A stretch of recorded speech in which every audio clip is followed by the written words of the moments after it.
जे काही मार्क्स सांगितले मग व्यवस्थित गैरसमज द्यायचं तर out of 6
Nell'inglese la germella non sarà la parola.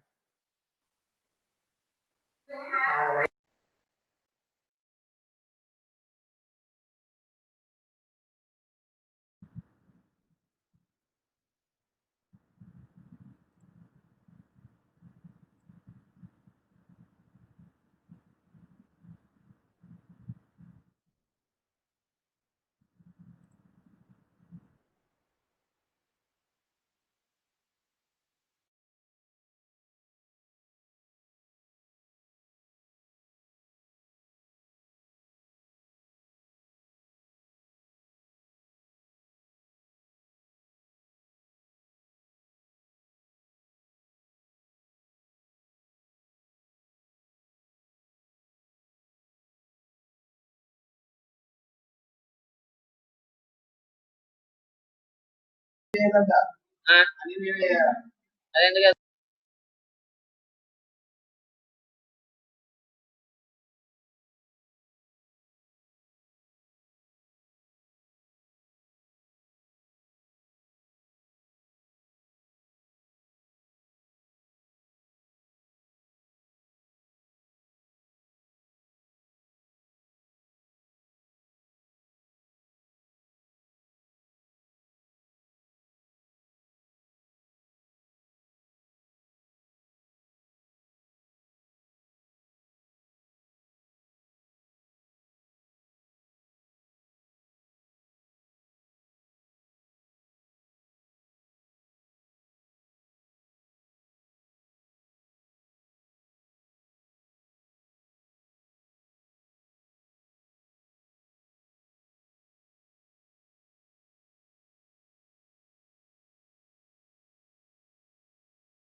பேச மாட்டாங்க. அதான்.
Yeah, ma'am, can you hear me?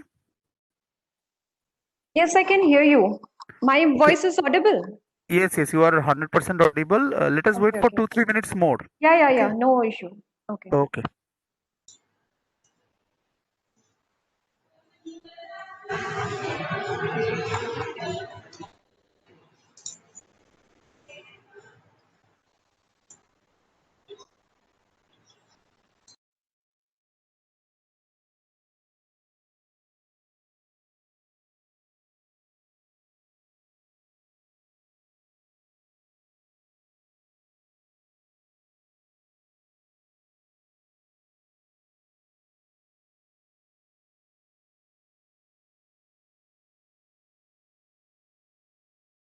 Recording करता येईल ना.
அதை பார்த்து கூட நம்மளால திருத்த பாருங்க.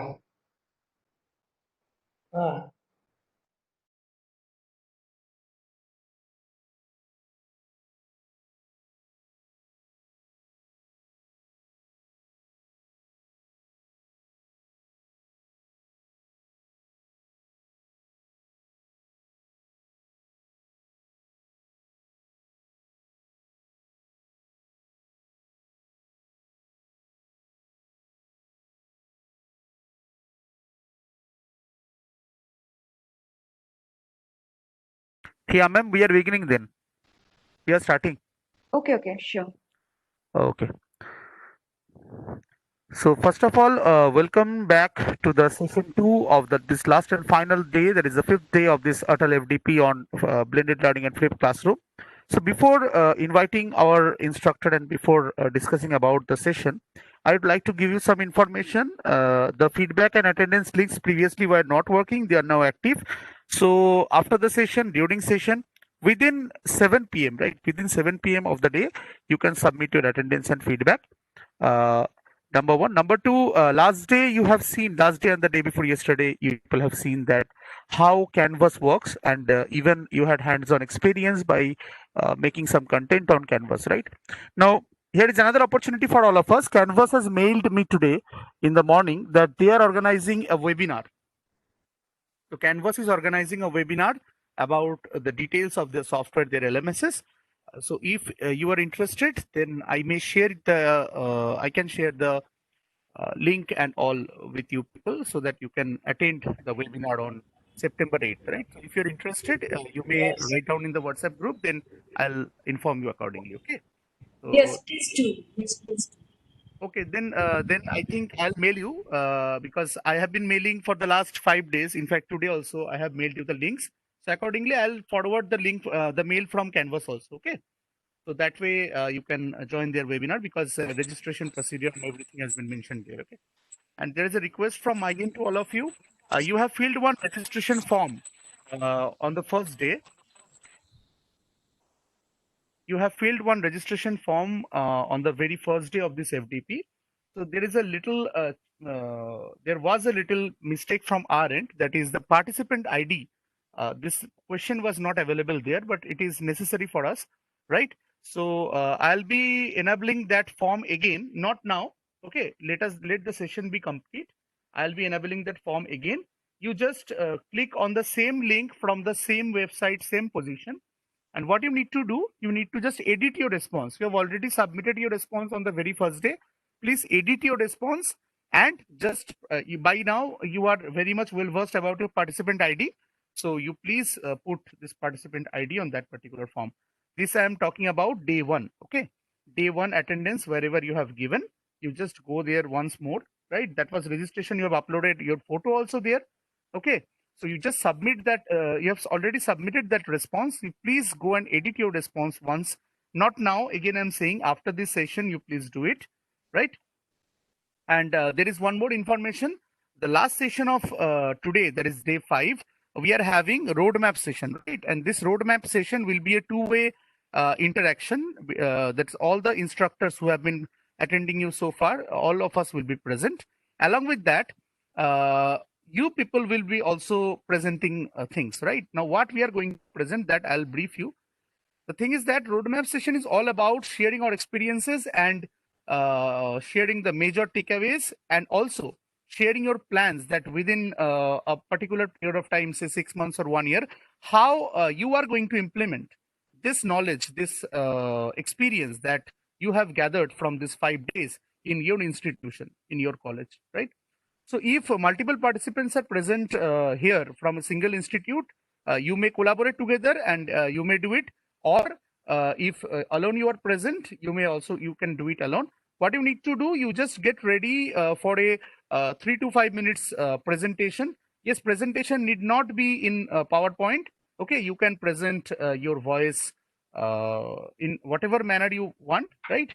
Okay, so in each and every program, right, this type of thing happens where you need to present this thing. So you are going to present this at the end of the day, right, in the roadmap session, in the final session of this 5-day FDP. So please get ready for that.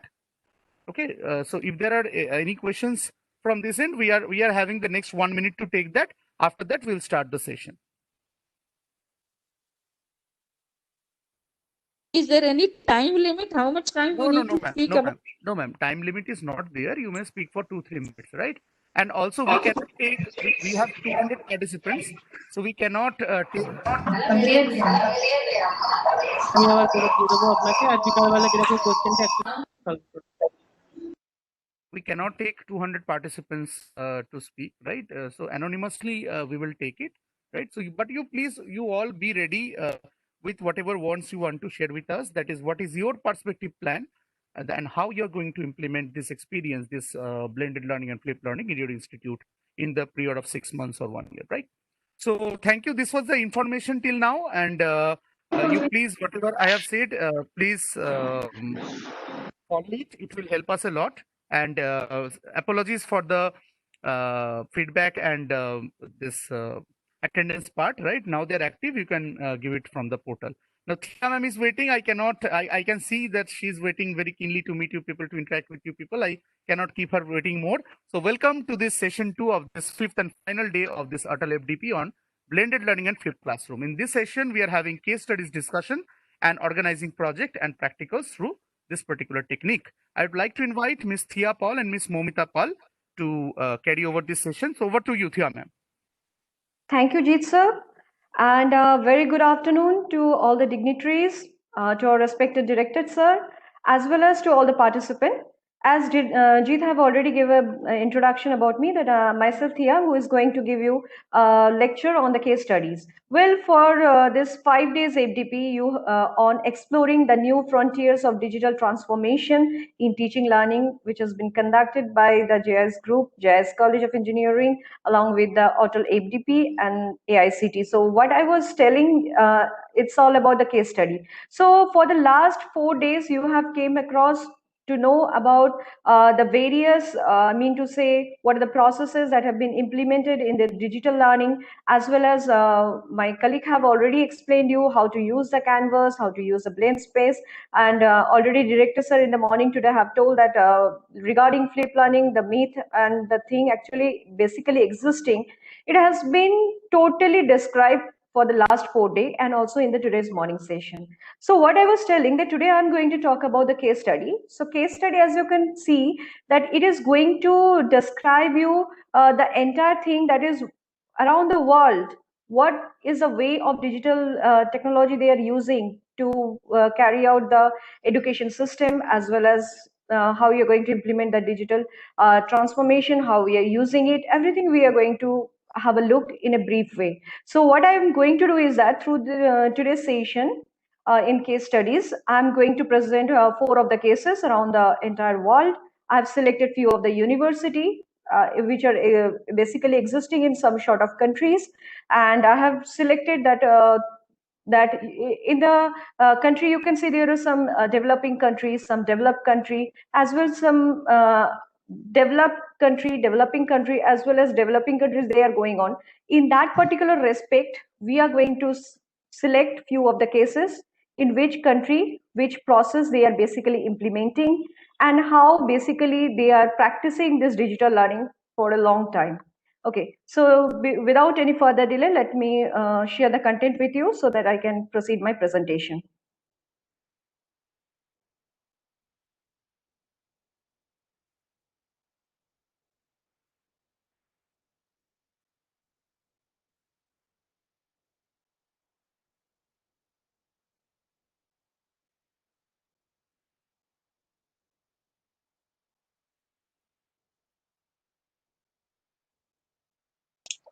Any problem, ma'am? No, sir, I'm just wait. I'm sharing the screen. Just a minute. Okay.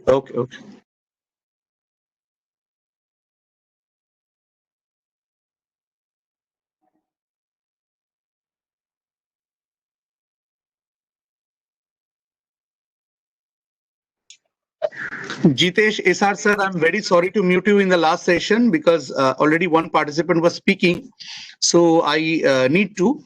But in the roadmap session, you are most welcome, and you can share your experience and you can interact. Sorry for the inconvenience, sir. Jeet, whether you're able to see the screen? Yes, ma'am. Your screen is visible. Your Okay, screen okay, is thank visible. you. Okay, okay, thank you. So here is the presentation that I'm going to discuss with you, all of you, that is regarding the case studies. And well, myself, Thiapal, belonging to the team Digital Transformations, JIS College of Engineering. So before we go with the presentation, let's have a look at the contents. So first we are going to discuss about the introduction. Then we are going to discuss about the education technology across the closed loop.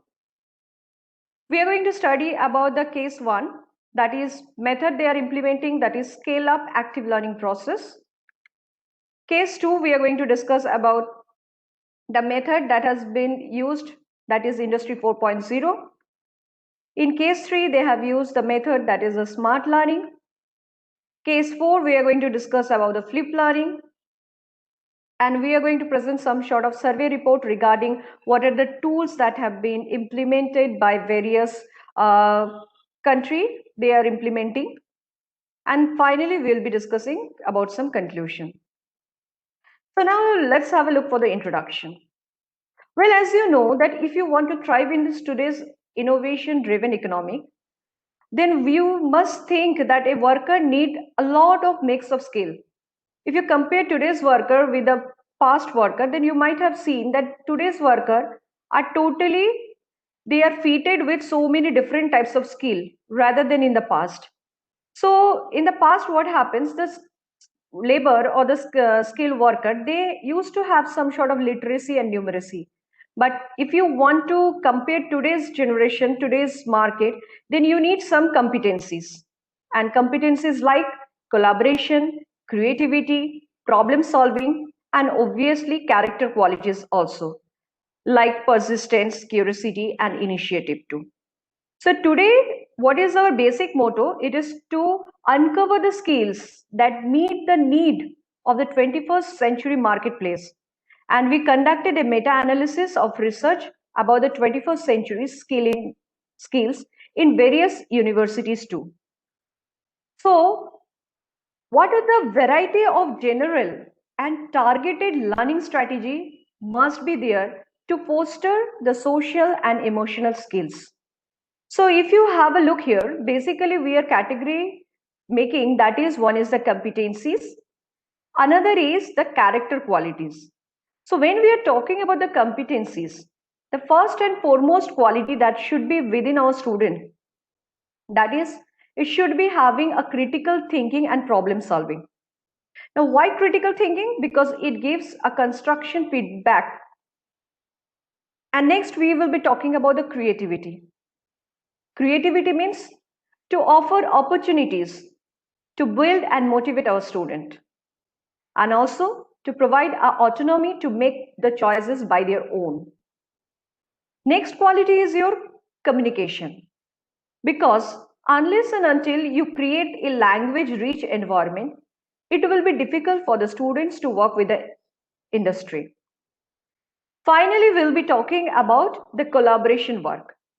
Now, this collaboration works basically helps the student to foster the greater respect and tolerances among each other. It also provides opportunity for group works too. Now let's have a look for the characteristic quality. So characteristic quality, first and foremost thing, is that social and cultural awareness. And this social and cultural awareness helps us to foster the greater respect and tolerances for each other. It also encourages the student to empathy. It also fosters the cultural self-awareness among them. Next quality is your leadership quality. And that must be within our students too, because it fosters the ability to negotiate, to encourage the empathy too. And next we will be talking about the adaptability. Now this adaptability helps the student to foster the ability to process their emotions and helps them to practice both flexibility also way and also in the structural way also. Next we'll be discussing about the persistence. It helps them to build in opportunity to learn from failure. And then we'll be talking about the initiative, because ultimate it is required by our student, because it helps them to provide a long-term engaging themselves into project. It helps them to build the confidence in the ability to succeed. And finally, we are talking about the curiosity. Now, curiosity must be there within the student, because it helps them to encourage the questions, guessing power. It helps them to provide the autonomy to make the choices, as well as it helps them to gain sufficient knowledge, and it helps them to ask more questions and innovative type of things to their teachers. So these are the two categories of skill that must be within our student to exist in today's industry. Now, if I ask that how you're going to teach all this skill, then I must say, first of all, being a teacher, you should encourage your students on play-based learning. In the previous year, if you come to a conclusion or something, then I must say that when we used to go with the traditional process, you have seen that teacher is the one instructor and student are the adapter, and lot of students are present in the class. For example, 60 numbers of student is there and one teacher is there to teach them. Now that process will be now no more will be existing it, because we need to break down them for learning purpose into smaller group, or we make coordinate some pieces among them. We need to create a safe environment for learning also, so that it can develop a growth mindset. We need to foster the nourishing relationship. We should allow some sort of time for them to focus on certain topic also. We need to foster the reflective reasoning and analysis too. And we should obviously offer some sort of appropriate praise when they are performing any sort of task. Next, we should help our students so that they can take the advantages of their personality and strength. And obviously, we need to provide appropriate challenges so that they can accept the challenge and they can act accordingly. And we should offer some sort of engagement, caregiving. We should provide some sort of clear learning objectives, targeting explicit skill, and the most important thing that should be made them to teach, it is all about, that is the use of hands-on approach. So this is one of the things that you need to teach all these types of skill while you are engaging them in some sort of task. Now, we will be discussing some sort of closed loop system. Now, this education technology, according to the closed loop system, we will be having a look that there are various universities, like for the developing country, for developed country, and for underdeveloped country, which they are using as the educational technology in the closed loop system. How much amount of things they are practicing in this particular closed loop system. So first we are going to have a look for Bridge International Academy, and let's have a look for their closed loop education technology system. So as you can see in this particular slide, that this is a closed loop instructional system. Now what is the mission of this particular university? It is to provide a high quality education to a low income family. And you can see this is a closed loop system where you can see this particular delivery instruction. It is highlighted with deep green color. That means it is practiced in a huge amount. And in this delivery instruction, what they do is that the teacher basically delivered the script lesson via their tablets, and they used to complete 40 minutes lesson within the classroom management instruction, and they used to distribute among the session along the various teachers. But if you go and have a look for this developing curricular and instructional strategy, this is practiced in a very low range. Again, if you look at the embedded ongoing assessment, or provided the appropriate intervention, or track outcome and learning, these are all practiced in a very less amount, that is in a very low range. So in this particular closed loop system, you can see only the delivery instruction has been practiced in a high amount. Now, if you look at the Innova University, they also use this education technology in the closed loop system, and let's have a look how they are implementing it. So you see that their main mission is to provide high quality education to the emerging middle class family also. And in this particular closed loop system, you can see that delivery instruction, providing appropriate intervention, and track outcome and learning. These three things has been practiced in a huge amount. But if you go for the developing curricular and instructional strategy embedded ongoing assessment, this has been not practiced in a high quality way. It means it is in a low manner. So delivery instruction, what they go with, basically they go with the blended learning, and in which 30% is self-directed, or you can say computer-based learning, and 70% teacher leads the inquiry-based learning instruction with the flipped classroom. Okay. And if I go with the provide appropriate interventions, then computer-based instruction identifies the learning gap as they emerge, allowing for immediate interventions too. And if I go talk about the track of outcome and learning, then I must say technology embed platform has been used to measure the performance on the ongoing basis. And also the effectiveness framework has been used to evaluate the network quarterly also. Okay. Now we are going to discuss the Summit Public College, and they have used the educational technology across the closed loop. And here in this situation, you can see their mission is to prepare the student for success in the 4-year colleges. So this is their main aim. So their emphasis on student ownership of learning. So you can see here that all the things, including the developing curricular and instructional strategy regarding the delivery of instruction, embedded ongoing assessment, provided appropriate interventions, and track outcomes and learning. So all these processes have been practiced in a high manner. So all this color you can see deep green because this thing has been practiced in equal manner to achieve the success in the 4-year colleges for their student.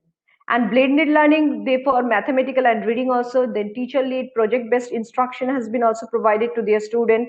Self-directed personalized learning time have been also provided to the student. Now, as I've told that I am going to discuss the various cases for various country. So this is my first case that I'm going to share the view. That is the case 1, the method they have used, it is all about scale up active learning. And it was implemented by the University of Nottingham Trent University. It is located in UK. So in summary, if I come to a conclusion that what is scale up? So scale up is one of the digital learning process, and it has been adopted by 375 organizations over the last 10 years. And you believe me that it has used a wide range of university, and right now it is also practiced in various high schools too. Now 10,000 of students have taught using this approach. I mean to say using this active learning, which is very commonly known as TEL, that is the technology enhanced learning. And there are some sort of evidence that scale up approach has been lead to improve the student learning outcome. It has also included the improvement of the conceptual understanding and better problem solving too.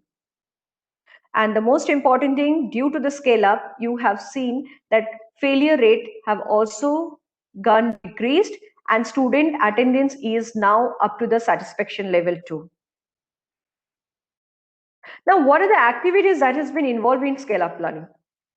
So what they have done, it is that they have performed some sort of test or consolidated student comprehensive or preparatory work such as online pool or a brief small group discussion that I have already told you that no more traditional classroom they have implemented, that there will be 60 numbers of student and one teacher who is going to give instruction to the student and student is just listening to it. No more such practices has been performed here. So what online pooling means, they are implementing some sort of question and they are asking the feedback from the student that what will be the answer, whether it will be going with option number A or option number B. Like that, online pooling also they are performing some sort of group discussion that I have already told. You have to break down the student into small groups. Next is that a substantial problem or investigation has been divided into them, and it will be carried for 10 to 15 minutes time. That means in each table you are providing some sort of problem or some sort of investigation, and they are going to discuss among themselves for 10 to 50 minutes. Like group activities also has been performed in smaller or large group, because to summarize and present the key idea. Whenever a teacher is presenting a topic to the student, their main motto is also to come to a conclusion that what we have discussed, what we come to the summary of that particular topic also. Next is the online investigation into the key topic, because students are provided with the tabs or the laptops they are having with them, and they have to investigate on the topic to get the actual key topic from that particular topic. That is the main important issue of that topic. They need to find out by themselves. And finally, 10 minutes tutor, mini lecture or some sort of supplementary group work must be provided to them to get the confirmed key concept. Address misconception also must be removed among them if they are raising some sort of confusion. As a teacher, it is required to clear their concept too. And here lastly, they are going to prepare a presentation, and the student is going to present it with a plenty of opportunity for question and peer and tutor feedback also. And 5-minute session of summary has to be provided to them, because finally they will be coming to a conclusion that what basically the topic include.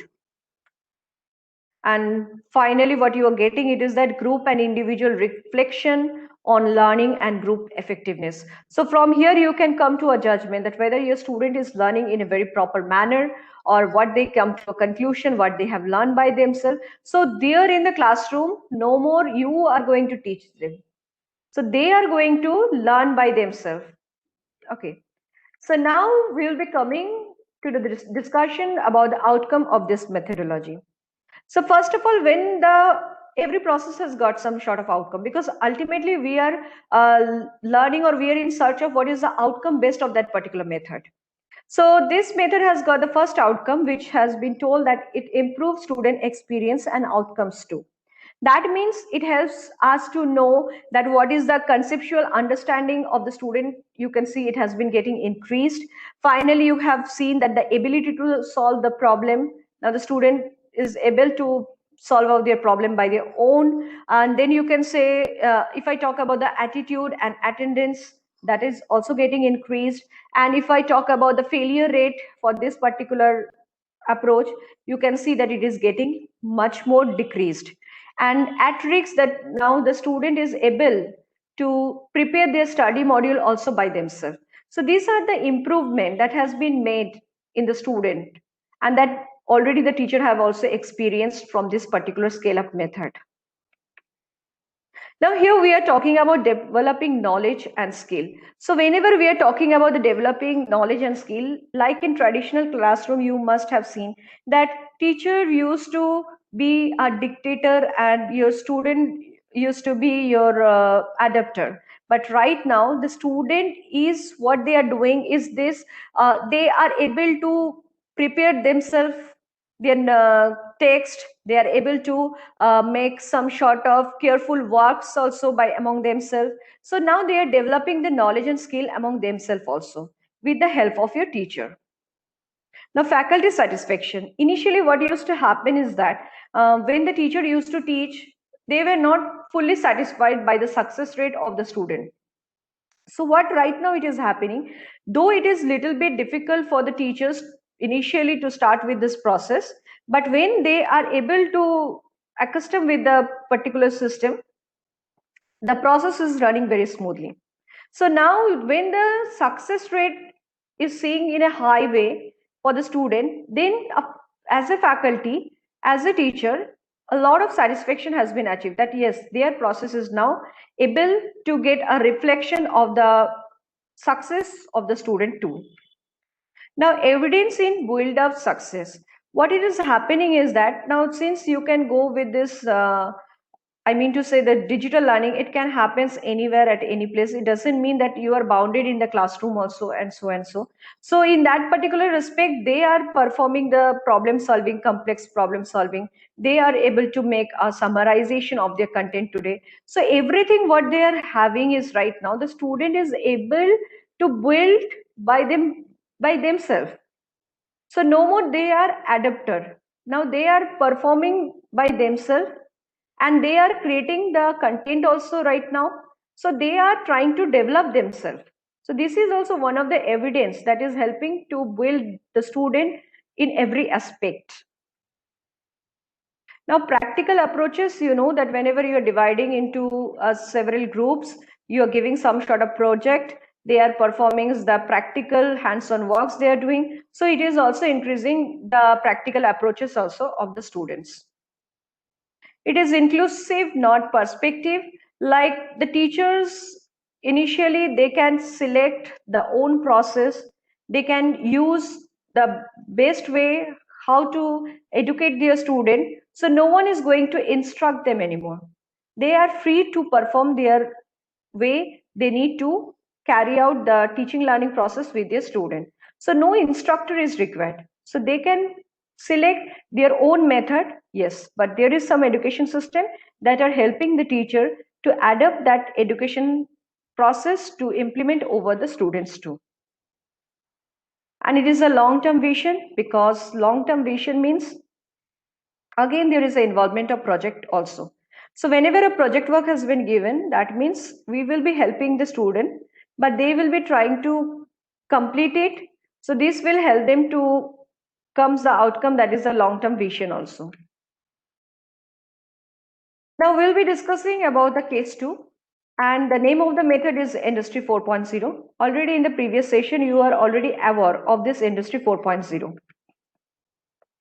So where it has been implemented? It has been implemented in the University of Technology, that is AMAR, and the University of Technology in Petrons, that is in Malaysia. And what is the research methodology? Basically consisting in the Industry 4.0, it is consisting of 4 phases. So first phase is your introduction phase. So in this introduction phase, basically 2 parts are there, part A and part B. And this part A, basically it is the introduction of research topic. Now how they are going to get the introduction of research topic? They need to go with so many literature survey, through several scientific magazines, and some sort of theses. From there they are going to get the introduction of some research topic. Now part B, under the introduction phase, consists of planning and preparation for the data collection. So whatever topic you are studying or you are finding, you need to know that what are the back supported data is related to that present topic is there. Second phase, we will be talking about the conceptualization phase. So conceptualization phase basically consisting of interview session. And in this interview session, what happens? It allows the participants to highlight or to view and to get the opinion and perception based on their role in the area of teaching learning. Third phase is your demonstration phase. Now this demonstration phase basically consisting of the work system. And here in this Industry 4.0, this work system basically consisting of teaching and learning system. That means what process you are just basically introducing, how you are going to make it effectively over the student. So everything you have to know in this demonstration phase, you have to need to know, or I mean must say that you need to find out the work system regarding the information about the work system. And this work system consisting of teaching and learning system. Now phase 4 is your evaluation phase. Should take care. So finally, the fourth phase is all about the evaluation phase. And in this evaluation phase, with the help of this everything, they come to a conclusion, or they come to the result of that particular interview section, that what is going to be finally it has been adopted, or which process will be helping us to achieve the requirement in a better way. So this is all about the evaluation phase. So now if you look at this pyramid, this is what the work system framework. And you can see it is consisting of environment and strategies. So this environment and strategy basically combine to get the work system framework. And here you can see initially we are having a look over whom? The customer. So customer, how they are going to get benefited, how you are going to satisfy them? By the product and services. And these product and services are basically produced by whom? By the business process. And this business process, whenever you are carrying out any of the processes, then you have to keep in your mind that participant is required, information is also required, technologies is also required. So participation, demonstration or information regarding that particular product and which technology you're going to implement, these three together helps the business to carry out the process to generate the product. And this, after happening, they are provided in the market, and that particular product and services basically satisfy the need of a customer. So this is the entire work system or framework of Industry 4.0. So you have to keep a balance between the environment also and strategies also. Now we are going to have a look for the relationship of Industry 4.0, technologies, people and environment. So if you look at this particular figure, environment, it consisted of industry, university, accreditation body, Industry 4.0 technology. Basically, they implement the Industry 4.0 in teaching learning process. And who are the people who are using this one? They are the administration, lecturers and the student. So people, if I have a look, administrator task is to redesign and the existing curriculum and multidisciplinary courses to satisfy the need of Industry 4.0 technology. What is the function of a lecturers? It is of different role, means they are basically going with the teaching learning processes, they are implementing over the students so that they can get a proper knowledge about the Industry 4.0 technologies. And what is the role of a student? To nurture to become a well-rounded graduate so that they can fit for the industry. Now, if you have a look over the environment, what is the first task of the accreditation body? Their task is to accredit the requirement so that that can be implemented in the education system for the student. University, they are also creating the strategy that will satisfy the Industry 4.0 in teaching learning process. And if I talk about the industry also need to know what is the requirement of 4.0 industry. Okay, and they also recruit the future ready graduates to satisfy the need of the customer. So from this very simple diagram, it is very clear to all of you that what is the relationship between Industry 4.0 technologies, people and environment. Now we'll be discussing about the problems of applying Industry 4.0 at higher education institution. First of all, there is a risk of future chances. You cannot say that what the industry will be demanding for the next upcoming 2 to 3 years. So the university of the management has to take the risks to predict the strategic curriculum based on job market and technology trend. Second of all, the university administration are still struggling to find out the suitable approach that can satisfy Industry 4.0 technology.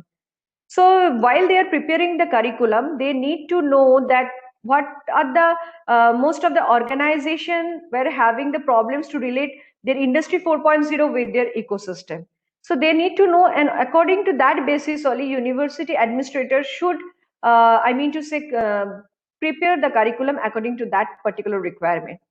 And finally, whenever there is a change in the curriculum, the university administrator also needs some approval from the accreditation body.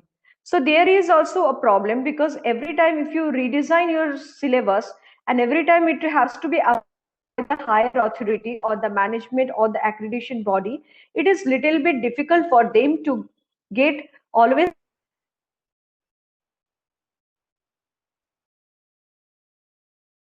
they are deciding.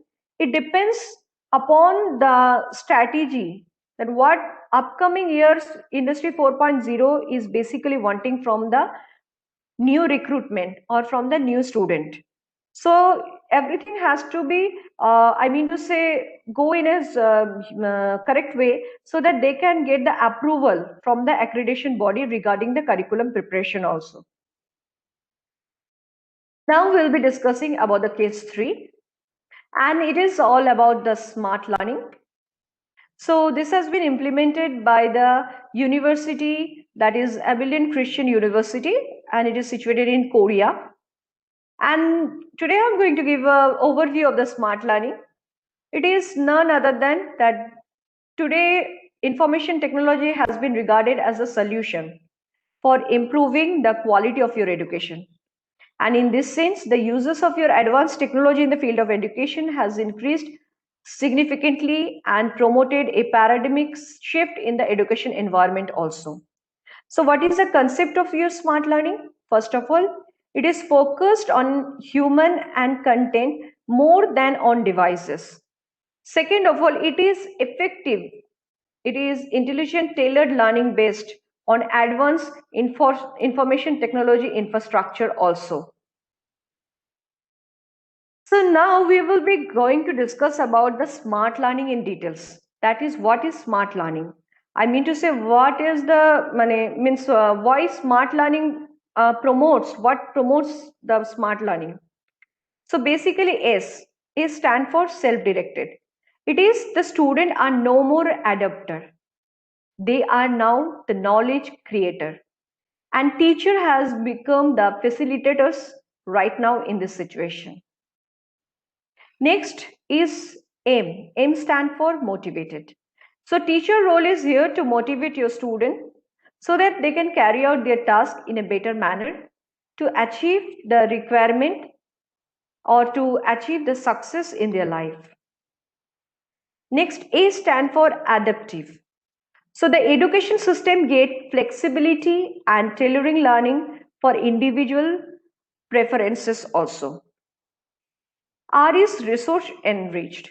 Nowadays, digital content are available in a huge amount. So what we are going to do is that we are going to provide them some sort of resource by providing some digital lecture or digital node, or you are storing the entire resources in the cloud also so that they can avail with all the resources.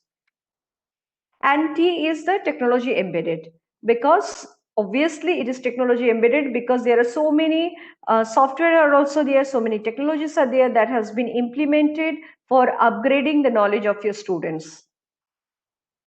Now let's have a look for the holistic concept of smart education in Korea. Now you look at this picture.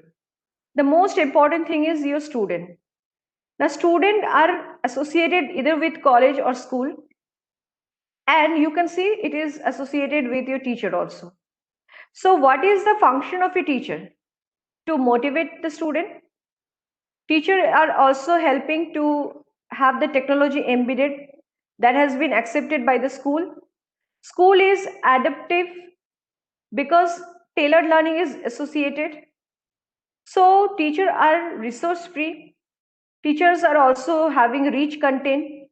And technology embedded means advanced IT infrastructure is also associated.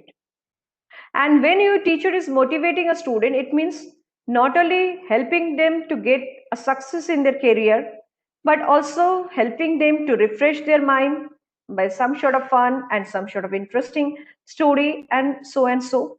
And students are totally self-directed. So this is the holistic concept of smart education in Korea.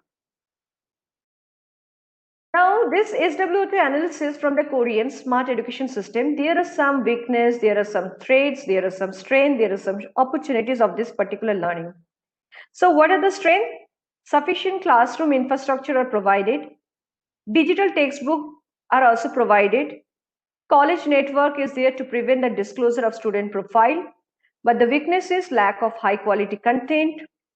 Few content management organization. College network has a low bandwidth in few of the cases, and cramming method of teaching is also one sort of weakness. Now, what are the opportunities the students are getting? High supply rate of smart devices.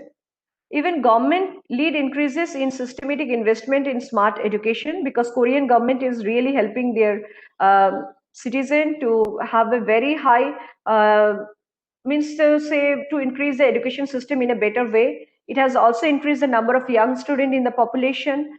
High quality education information is provided at a very low cost, and tailored learning services has been doubled for motivating the learning system. But there is some sort of threats that are global standardization, parents' interference, private institute oppose and instruct unemployment. So these are the little bit threat, but I think the opportunities are much more for this particular country. And finally, we came to discuss about the case 4. And you can see the name of the method that has been implemented is none other than the flip learning. And obviously, it is implemented in the institute that is GIS College of Engineering in India. And the most important thing, it is the first institute in India who is using this flip learning. And you know already, my colleague have already explained you that how this flip learning has been practiced in the institute. Like the content format, it can be of MP4 platform used. They are plain space, canvas, and content update. The content can be updated free of cost.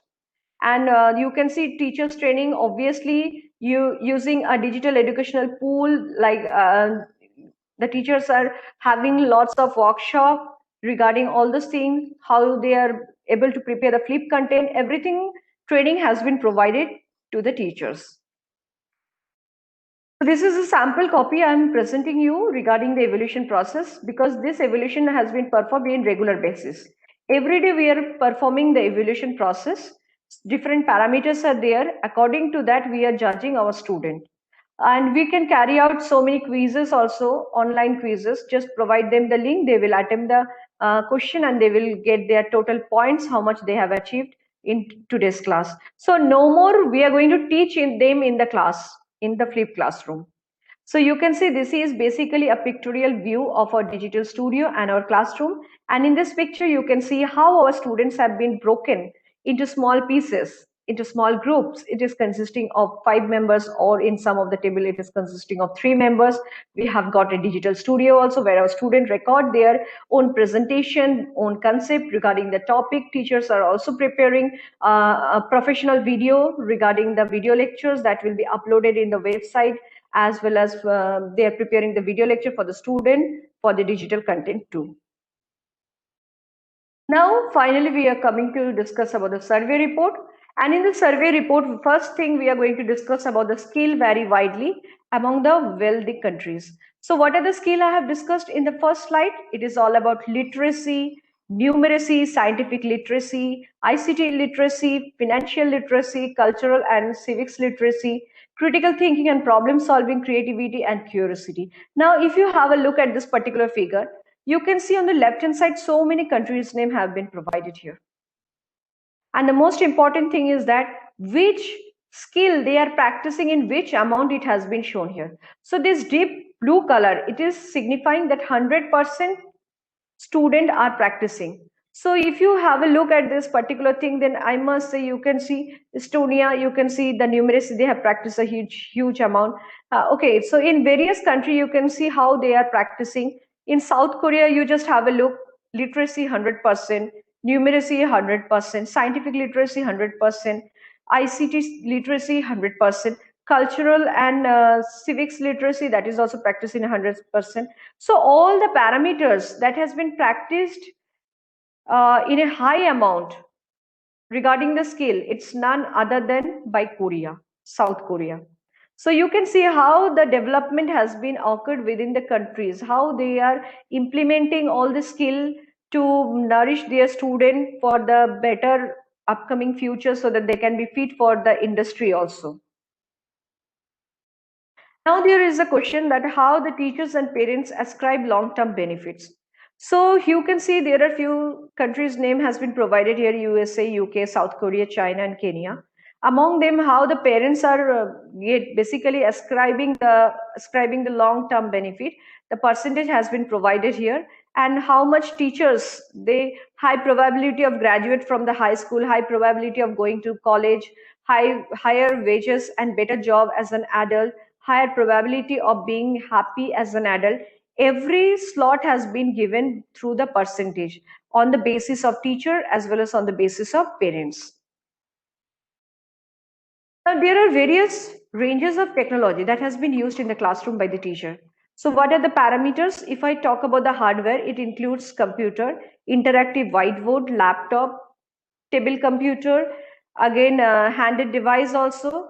And if I talk about the software, then I must say presenting software, digital content preparation, software for managing the records, educational mobile app, educational video app. Then you can go with the tool for organizing work. So these are the various software. And you can see various countries have been provided here like USA, UK, South Korea, China, and Kenya. And how much percentage they are using all these particular gadgets that has been mentioned here in this particular. Finally, we came to the end of the today's presentation. So from this today's case study, as I have given you a lot of survey report that I have collected from various journals regarding all this data. And so from there, we can come to a conclusion that is technology is only one of the element, if I say, in the portfolio of the vital solution. And its aim is to close the 21st century skill gap. So what I can say is that it includes the strategies such as better teacher to make the preparation of new modules for learning and wrap around the services for struggling families too.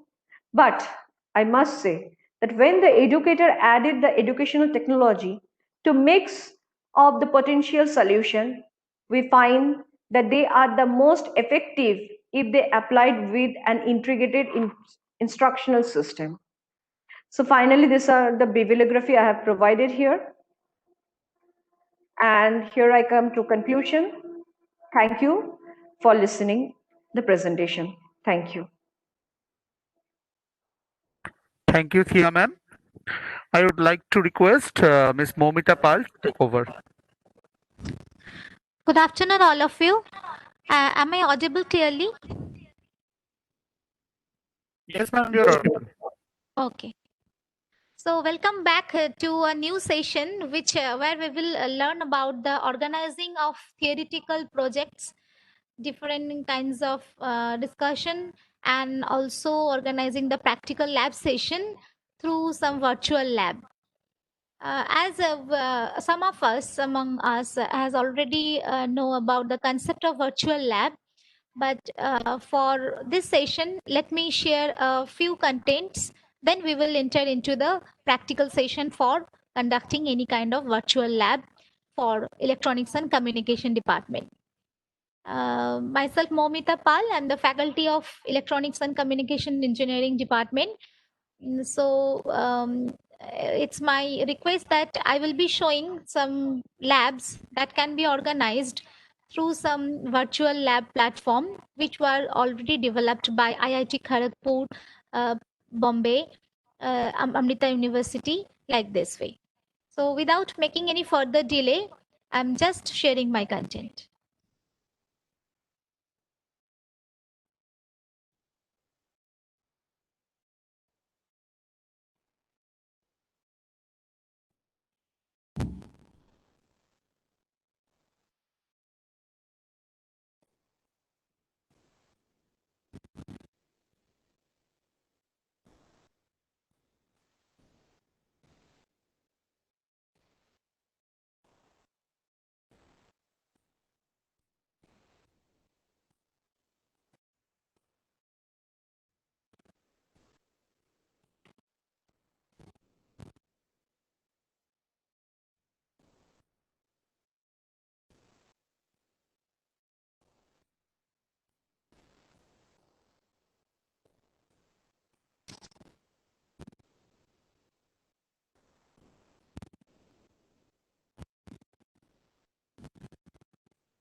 So why we will be encourage ourselves, or what is the motivation behind the virtual lab?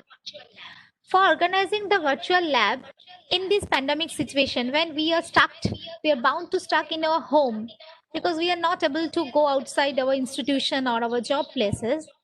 So that can be overcome through that virtual lab, because we need to, with the faculties or the instructor, rather than we can say that the facilitators are bound to share the knowledge, so that learning can't be stopped for this pandemic situation.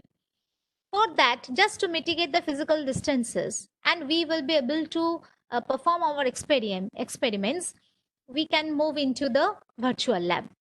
And like this way, we can give a virtual view for any kind of instruments that may be for costly experiments, costly equipments here, and proliferation of quality labs will be shown over here.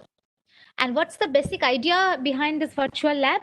That suppose physical lab is located in a remote place, through some internet connection, we can use those developers, that for that the different students that may be who are residing not at the adjacent place of the institution, but through internet connection, they can have the accessibility of those labs and can get the ideas that how the graphs, how the characterization of the things can be done.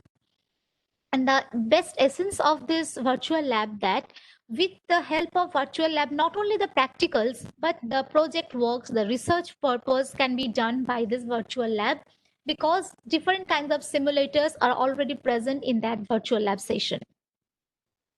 So what's the main objective behind this virtual lab? We can have the remote access to the labs, where the students can cater at UG level and PG level to perform their research works as well as the project works. The students can stay their own pace, still they can mitigate their curiosity depending on different kinds of lab experiments later on. And this is a perfect learning management system, which where we can include the web resources, we can give the video lectures and animated demonstration for self-evaluation.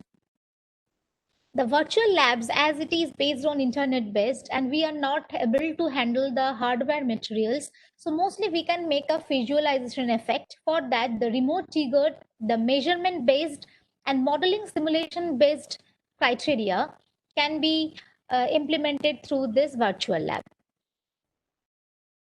And who are the intended users for this virtual lab? Obviously, the college students. The students, those are having laboratories, that means higher school students, the research areas, the researchers, the scholars, and different engineering colleges are quite accustomed with this virtual lab in this online mode. These are the institutions, the renowned institutions, those are developed, and they are devoted their rigorous efforts to perform or to build up this virtual lab. Those are IIT Delhi, Bombay, Kanpur, Kharagpur, Madras, Roorkee, Amrita University, NIT Karnataka, and Pune, COE Pune. The broad areas of virtual lab can be implemented for all the engineering disciplines, starting from electronics, communication, computer science, electrical, mechanical, civil, chemical, biomedical, and biotechnology can be also implemented through this. And not last but the least, the chemical sciences and physical sciences experiments, the lab sessions can also be conducted through these virtual labs. Whenever we will be entering into the virtual lab link, it will be shown like this way. Virtual lab is actually an on-demand lab. Here we can make an integrated learning. Different animated videos are already posted for the learners or for the instructors, those who are not accustomed with it, but it is a very easy process to get read into this method in a perfect manner. And as it is cracking, madam. Now is it all right? Hello, is it all right now? Okay. Different kinds of invitations to actually college form workshop has been done from the virtual lab. And whenever we are conducting any kind of workshop for the virtual lab, developers are providing us those workshops where we can express our interest. Different kinds of selection of nodal centers are there. These are the process for making the virtual lab, so that all the engineering institutions, the researchers, the scholars can have a look for this performing this virtual lab through any kind of session that may be in a practical or research purpose. The quality parameters can be also incorporated within this virtual lab, where the technical and field trials both can be usually we can get from this virtual lab. Like midterm evaluation by subject experts can be done through this technical session, and we can also acquire the teachers feedback, the students feedback, and self evaluation with the help of this virtual lab. Though how the virtual lab developers are making this total project like that way, that whenever we are giving that requirements for any kind of engineering disciplines, so the technical evaluation of subjects experts actually taking the technical feedback, and through the field trial the teachers and student feedback are gained to perform the lab developed system. Actually, this virtual lab is making an ecosystem balance between the developers of this virtual lab and the nodal centers, because all the nodal centers have the nodal centers or coordinators where maybe they can accommodate with this faculty and the students.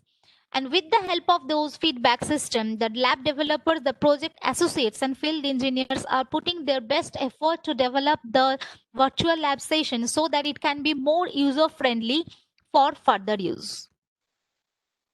The best practices can be done by the virtual lab. That is, we can do the novel process for quality control. For field trials, it can have the ecosystem and new paradigm for the transparency, because here the student can perform their own lab and can put their doubts over here, because it is a complete learning management system for this session. Obviously, the virtual lab will give us a social impact because we can share the lab resources. That means different kinds of manuals, the theory concepts can be shared. It is completely an ICT based learning. Quality improvement can be done by this engineering education, because whenever we are quite compatible in the flipped or blended learning, that means we are sharing the contents which can be done in the theoretical platform. But to organize the projects, that means for implementation, those theoretical knowledge, the platform should be maintained, and that platform will be provided by the virtual lab. As we are connecting the rural and the remote colleges through the virtual lab session, so all the students, that means education is a perfect manner to keep all these things clear and concept will be in a sound way. As it is an overall impact of virtual lab, we can access the quality labs, can perform the experiments. This is a platform to exchange the information, and ideal application can be done through any kind of internet connectivity by mobile, tablets, or by laptop. And it's always a novel approach. Now, without any delay, I'm just making the practical session for virtual lab.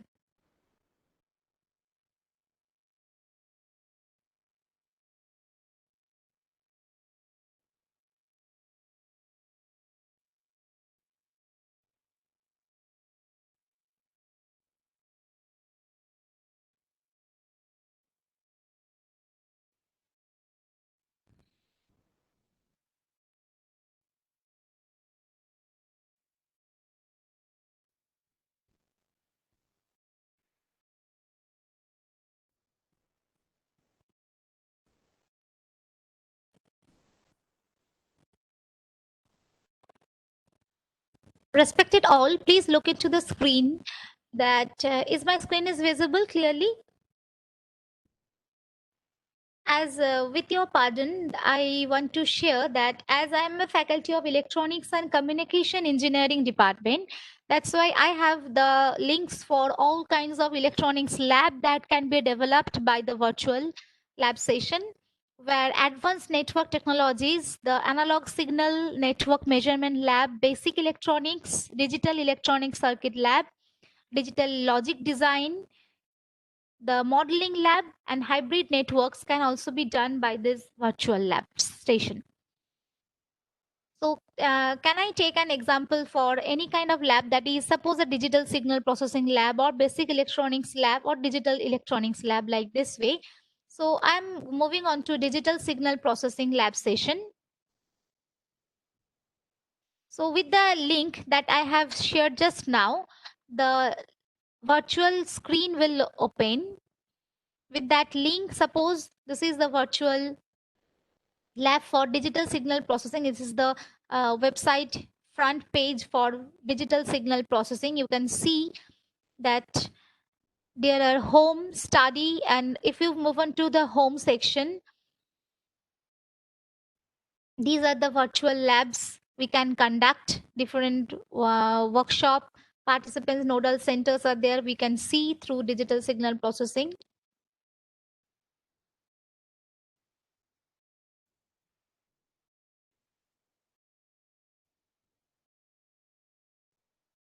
Now, if we move into the introduction, it is expressed in such a way that in the introduction part, why the students are making this concept for virtual lab for study of quantization of continuous amplitude discrete time analog signals will be given in the introduction part. If like the we are accustomed to use the lab manuals in the lab classes, so theory will be given over here. With these help of this theory, the student can write their lab notebooks like this way. Procedure is given over here. So different lab session has different types of software application that may be JavaScript or any kind of simulator. For this digital signal processing, we need to use the Flash Adobe Player for that as a simulator. How we will learn, all these instructions are given in a manual form like this procedural manner. In the simulator space, see, whenever we will click into the simulator, then this section will be open over here. And for each step, if you move into, then instruction will be coming like that way. So as I have already done this lab in the earlier days, so in the simulation, it is already given that first we need to go to the browse block session. This is the browse block session. If we just click into the browse blocks, then to pursue this experiment, that is the study of quantization of continuous amplitude or discrete time analog signals, the blocks will be here because the blocks that is required is already given in this module. You don't need to use those blocks that we are accustomed to bring in the Simulink library for performing the MATLAB exams.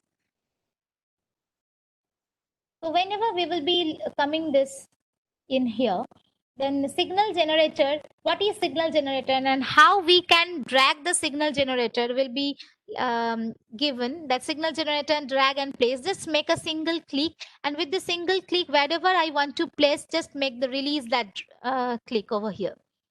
Now, depending on our experiments, that may be for a research purpose or for our any project or practical session, whatever parameters will be given to us in this amplitude portion, just we will give the value for amplitude. Suppose I'm giving it as 5 volt. The frequency is given as 3 kilohertz. The phase angle may be 0 or 45 degree, whatever you can give as per your requirement, you can put it. Just click OK over here. Then another sampling block will be coming. Just drag like that way. Sampling frequency, you can go as per your user end, because as the students are not having MATLAB software or any kind of simulation software, so using that block diagram, they can get an idea that why we can put this kind of concept to characterization of the quantization block like that way. Another one is virtual scope, that is for oscilloscope. It is given over here. Though we can't fill the hardware experiments, we can fill the hardware instruments like that way, but the visual effect will be giving us how the waveform will be looking like. The students can experience that if we give the sinusoidal frequency like that way, sampling frequency is this way, what will be the virtual scope? The graph will be coming like that way. So quantization block will be given over here. Now, if same process, it is also showing that please connect the sinusoidal signal generator block with the sampler block. That means we need to give the connections. Once the blocks are arranged properly, now the connection will be made like this way. Just whenever the pencil sign will come over here, just make a single click. With this red sign, drag and make the connection. You can make the undo also, because the connection was not in a proper way.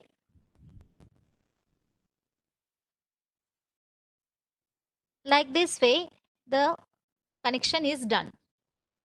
For the sampling block, another instruction is coming. That means we need, if we are not accustomed with it, still the instruction will be given in such a way so that we can make the instructions or the perform the lab in a better manner.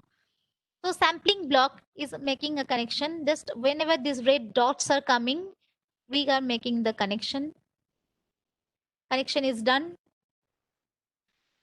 Then we need to make a connection between the sampling quantization through the virtual scope. So just click on the line. This is the black line. The connected line is given.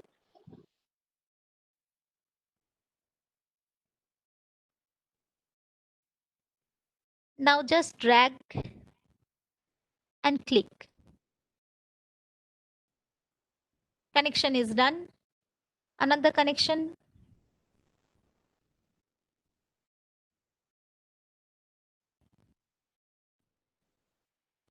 The connection between quantization block and virtual block is completed. Then another instruction is coming that from the sinusoidal block or the signal generator, we need to make a connection through the virtual scope because we need to see that how the graph is coming for the input block.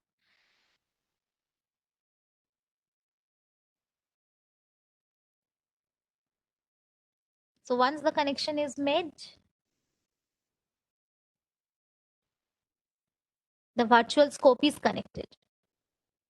So the signal input can be seen by the CRO or the virtual scope. And if the quantization we are making, then how the graph will be look like. Just after making this thing, just click in the virtual scope. If we give on to the virtual scope, whatever the front view of the CRO we should be, we are accustomed to see, that is coming like this. We see the graph is coming in this way in the CRO, where the sampled yn, the green color is the sampled output is shown in the screen, and yqn, that is a quantized signal. So the experiment name was the study of an sampled and quantized output of a signal. So if the signal is given in this manner, the green color is our signal and the yellow color is the quantization step. Now depending on our requirement of the signal, that if it is the quantization step is 3 or 4 like that, you can again make the edit portion for this case. So whenever you are giving this thing, if you just enhance the frequency, see the fs is 29 over here. If we keep on increasing the signal, that means the simulation purpose where we need to change our values, that graph can be seen like this way. And another thing, amplitude is fixed at 5 volt. So now if we increase the amplitude, the graph is enhancing. Like that way, the way we just put on the knobs of the CRO by channel 1 and channel 2, the voltage per division, the amplitude per division, like that way, this frequency can also be changed like this way. If we just keep on increasing the frequency, how the graph or the waveform should be, the pictorial view of the CRO is just given in this session. That means whatever the student need to do the lab in the lab session for their, whenever they are present in the institution or college, then that time whatever the knowledge is required, if a teacher shows this thing by screen sharing, or students are also accustomed with that, with the net connection they are performing the lab, one lab session is completely done with the perfect knowledge, with a blend of online version as well as the essence of the virtual lab. Now, another thing can be also shared to you. Hello, Momita ma'am. Yes, sir. Hello. Yes, I am. You are audible. You can ask question. Yeah. Hello. Yeah, madam. Actually, I had a suggestion upon your presentation. I had a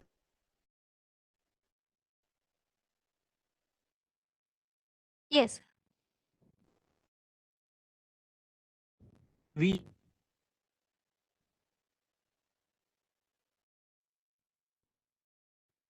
use. Yes. I'd like to suggest one thing, that if we can make a PPT initially with all the components like CRO, function generator, and all, if we can make a PPT from our lab, physical lab, and we can familiarize the students that it is like this, in physical world it's like this, and this is how you perform the experiment in the lab. I think it will have a better impact on their minds, because familiarization is important as well as the virtual experiments, right? It's just a suggestion. Yes, yes. That's Madam, the may I main. answer on your Actually, behalf? May I answer on your behalf? yes, yes, yes, yes. You can answer it. Yes, sir. The thing is, sir, we are having videos prepared by our teachers and our attendants, right? The technical staff and the teachers have already prepared videos of different labs that the student can see that how actually in reality the experiment happens in the lab. Okay. First we send the videos to them. They go through the videos and then this hands-on session with the virtual lab session occurs. That's how we do in our college, sir. So is following us as well at Adamas. Thank you Yeah, very yeah, much. yeah. Thank you for answering. Thank you, madam. Okay, thank you. Can I show another lab for basic electronics lab? That how we can perform the basic electronics experiments in this virtual lab also?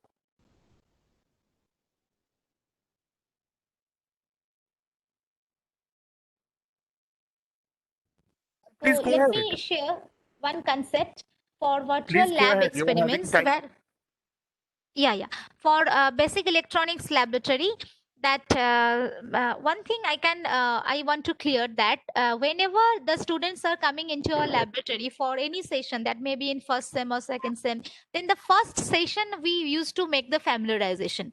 Actually practical and virtual, that means whenever the students are having some practical knowledge, then they are accustomed with the virtual world, because until and unless they have the experience to touch those things and to operate by their own hand, the virtual concept will be not that much of clear for those people.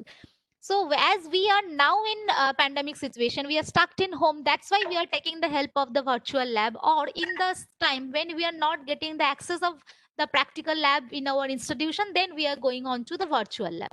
So this analog components, the diode, the electronics components, the power systems, then power source, the oscilloscopes are already in the syllabus, and they are quite accustomed with that, how they look like, how they can make the divisions change, how they can increase the time per second, that is the voltage division, frequency scales, like that way.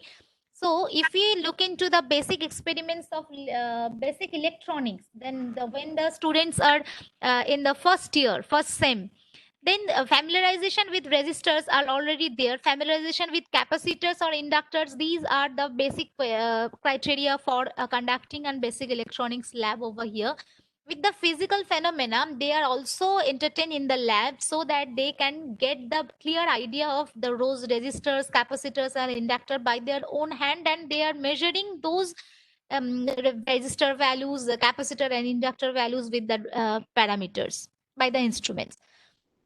Now after those knowledge they are gaining with that, if the full wave rectification is shown to them, that how the oscilloscope can be used to see the outputs of these characterizations, so how they are making, see, the procedure is given, first theory is given, same procedure is also given to them, different kinds of oscilloscope tutorial, that how they will operate the oscilloscope is already given over here, how it looks like, what are the axes, what are the channels, 1 2 is present over there, all is there, is given over here.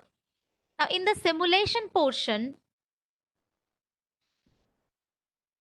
how the waveform or the experiment will be performed, see, in the full wave rectifier, if we click on the full wave rectifier, the waveform first will it will open.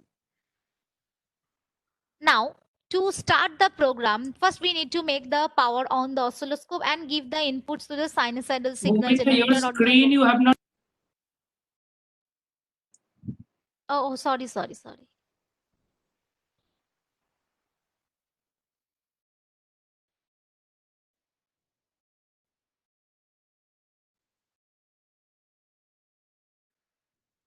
Now, is it visible? Yes. So, if we look into the oscilloscope, let me.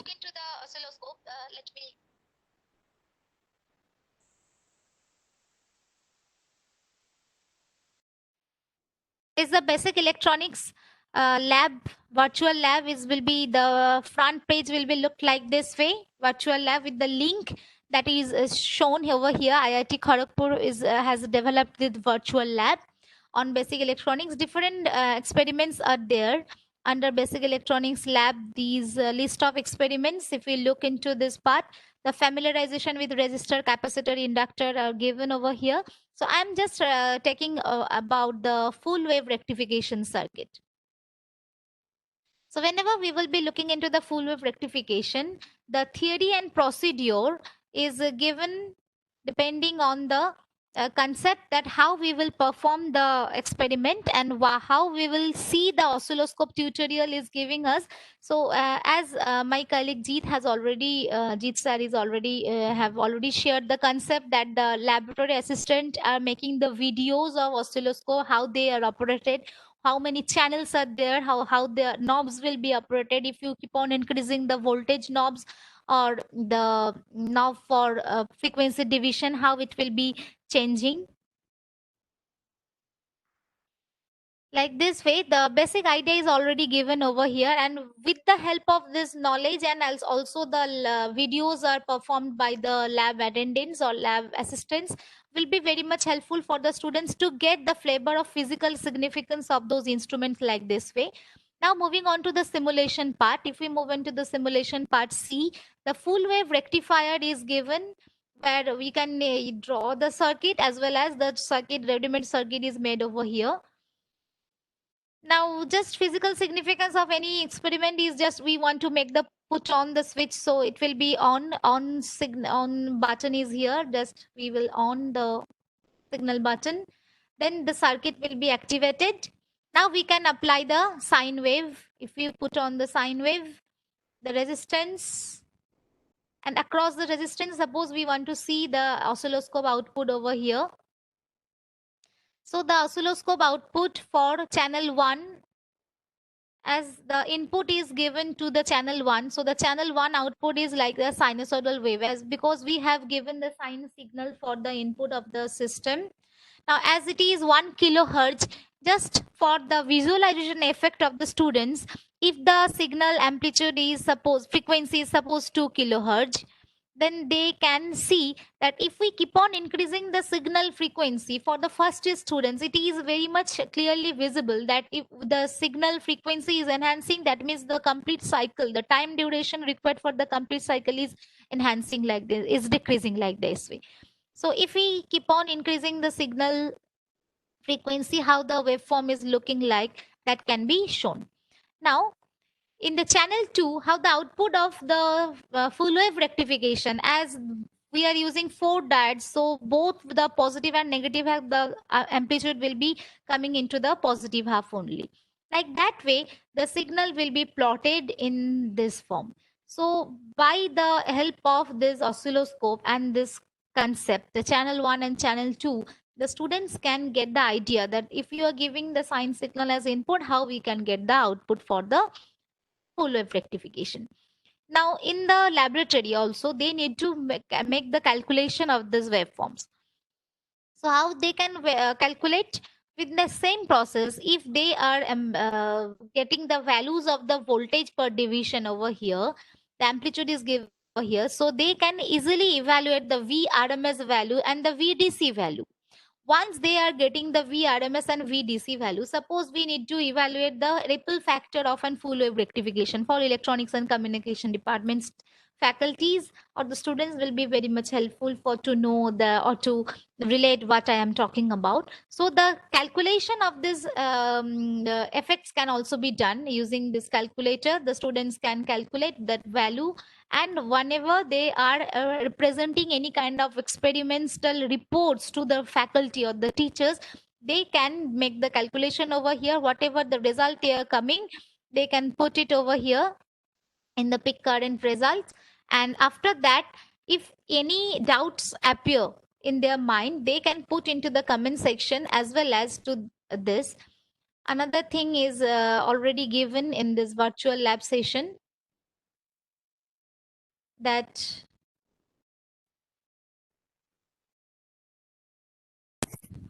Madam, we are actually having shortage of time.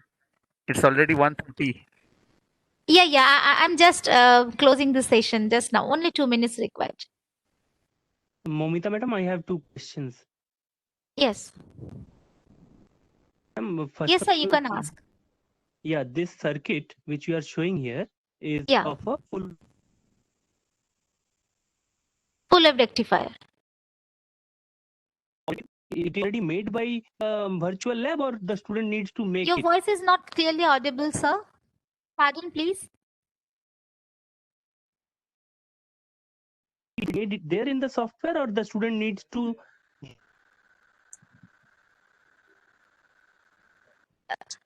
Two types of possibilities are here.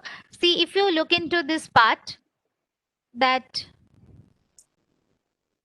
one was full wave rectifier circuit is already given over here, and another was the process to draw the circuit is already given as an instruction, that how we can draw the circuit over here.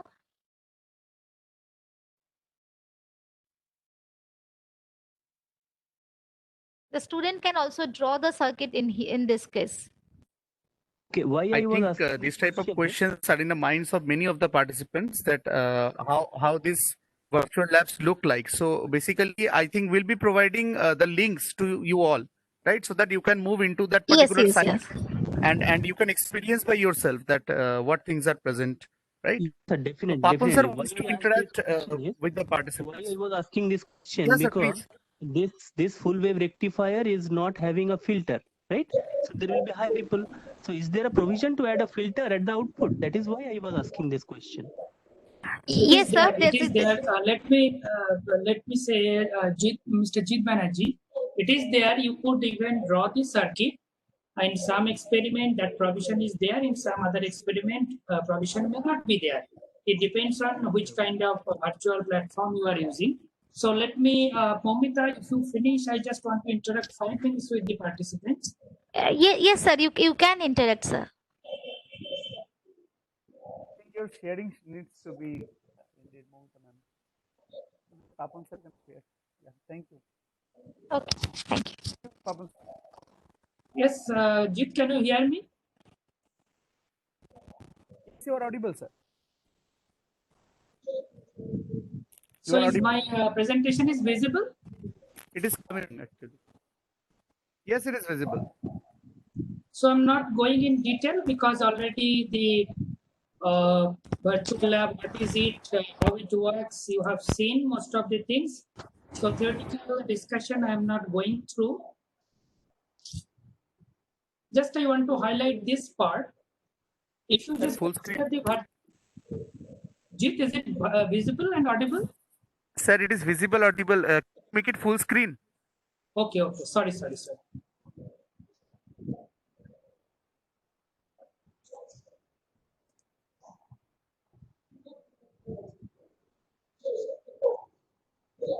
Okay. Now, most of the theoretical part, some examples you have seen. I'm actually was attending that session from the very beginning, and I have seen fantastically they have explained all the things. Now, if you just look into the laboratory is the very important component in engineering.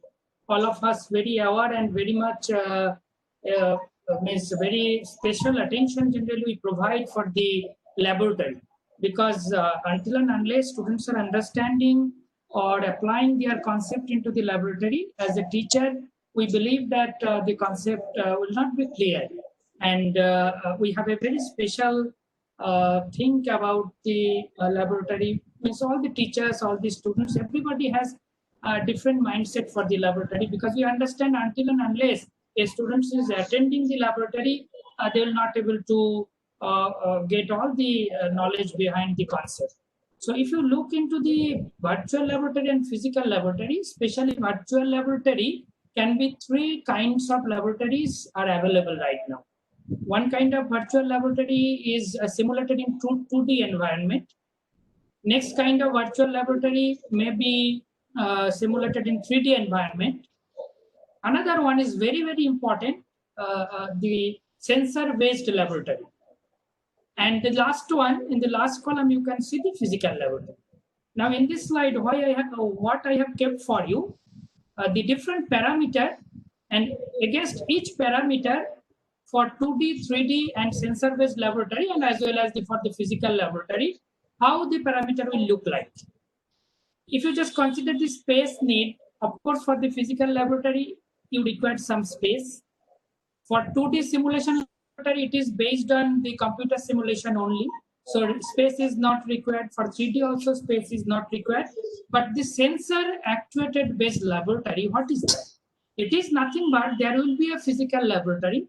Student and teacher, they will sitting maybe remotely from their home, and through the access of sensor and actuator, they will control the laboratory. That is also will come under the virtual laboratory. So this is very rare. Means this third column, what I have just presented, this kind of laboratory are very, very rare. Is not there at all. And if you just consider in India, we do not have this kind of laboratory. Mostly, you will find virtual laboratory, whatever explained by Momita ma'am, especially 2D. Most of them are 3D, 2D. 3D laboratory is also not available for all engineering discipline, but few discipline it is available. Similarly, next one, I think I need not explain. Scheduling is required for the physical laboratory, but for the virtual laboratory, scheduling is not required.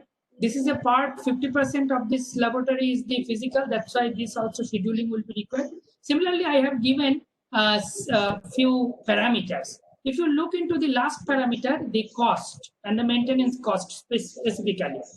For the physical laboratory, you need to visit every day or maybe weekly or maybe monthly. That maintenance cost will be there.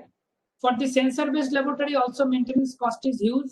But for this virtual laboratory, it is not there at all. It's only a very specific maintenance cost will be arises because of the maintenance of software. Similarly, I have just highlighted a few educational benefits also. I'll share this PPT with you. Because of the time shortage, I'm not explaining all these things. Now, if you look into the relative cost for setting up the 2D laboratory is very less. But cost for the 3D laboratory is higher than the 2D. But it's not much.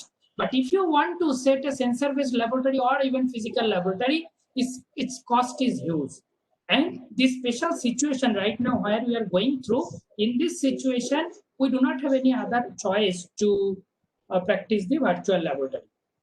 Now in AICT, they have provided for all the engineering discipline, they have provided few laboratories. All of you have seen that. Still, just I want to show you for the reminding purpose. You can just visit your departmental laboratory. So this is for computer science and engineering. They have specified some codes. These codes are basically for the IITs and NITs code, but according to your institute, certainly you will fix some matching between the corresponding VLab and your courses. Similarly, these are the electronics and communications course. These are the electrical and electronics links. Similarly, all the links, mechanical engineering, they have provided all the links. Correct? So I'll share this one also. You just go for it and you could practice a bit, because I believe in the coming semesters also, maybe in next even semester, most of the time you need to spend through the virtual laboratory whenever you will conduct the laboratory for the students. So at the end, just I want to say, most of you are aware with this Fisher curve. Fisher actually, just want to tell you, if you want to change something, maybe inside your own, or maybe at your institute, or maybe at any place, a change must go through these phases. If you wish to change the teaching learning procedure at your institute, there initially you will feel some anxiety. Will it work or not?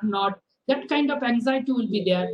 And you will just want to apply this at your institute. Some of the teachers don't want to apply that they don't want to take that pressure. So they can away from the line. They don't want to go for this new teaching learning methodology, or maybe new laboratory methodology. Some teacher will feel fairness, so they also will not be in line. Similarly, some will be in threat. So these things will happen during these changes. Now, once if you able to do it at your institute, maybe in terms of implementation of digital pedagogy, or maybe implementation of any kind of blended learning, flipped learning, or maybe the virtual laboratory. But once you and your team will accepting that that particular thing, particular pressure, then gradually your institute will turn into the new institute, and at the end, if you are able to incorporate everything, your change will be a very good change. But thing is that if you wish to do it, you must go through this channel. Otherwise, you can't do it. Okay. Anyway, let's flip it. Let's flip your education. Let's flip your laboratory. And I wish all the best for all the participants. And because of the time shortage, just I'm finishing here. To Jeet, over to you. Thank you so much, sir. Wonderful presentation, Thia ma'am, Momita ma'am, and Papun sir.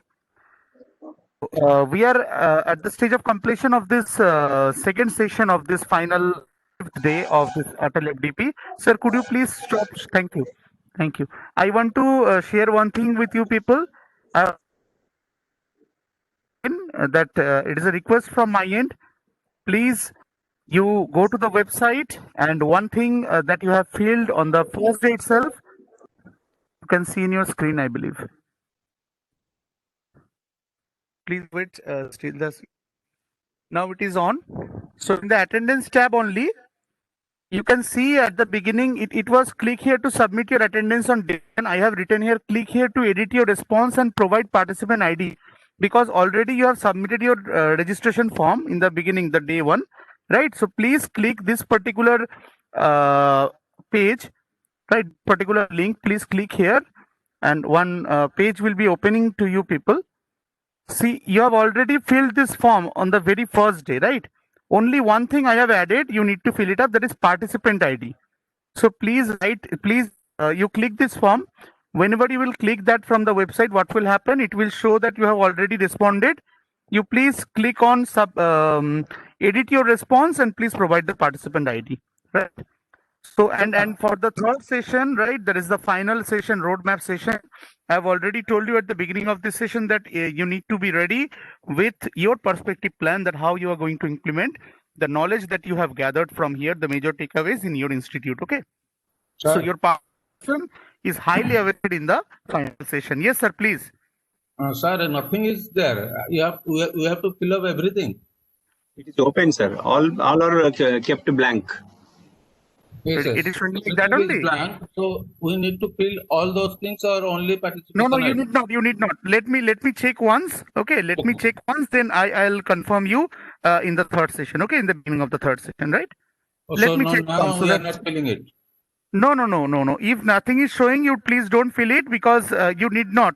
Every Okay. data should be there. There must be some technical problem. So let me check it, and I'll confirm you. Okay. Okay. Thank you, sir. Thank you. Thank you so much. So thank you so much for your patience hearing in this particular session, and we'll be meeting again from 2:30 in the full and final session of this FDP. There is a roadmap session. So stay tuned, and we'll meet again at 2:30. Thank you. Thank you.